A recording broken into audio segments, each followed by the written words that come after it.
Oke guys, kita mau mengatasi WhatsApp nge-lag.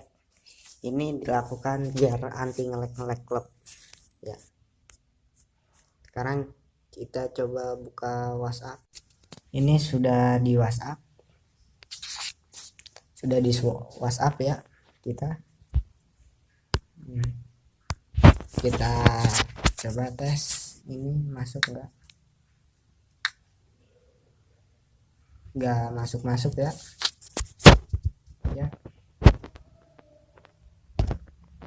Udah masuk, masih tanda jam ya. Kalian harus mendownload aplikasi VPN Promo. Ini kalian tinggal start,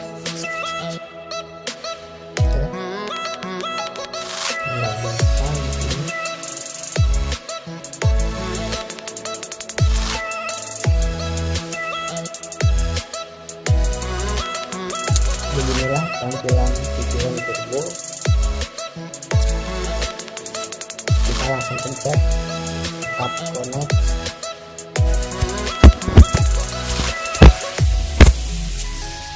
Nah,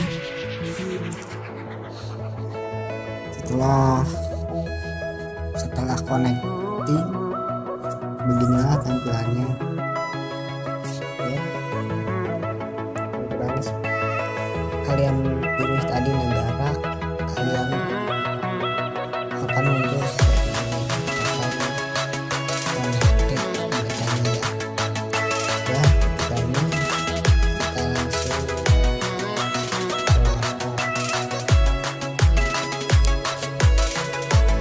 di sini udah dibalas sama dia, katanya apa. Nah begitulah Facebook.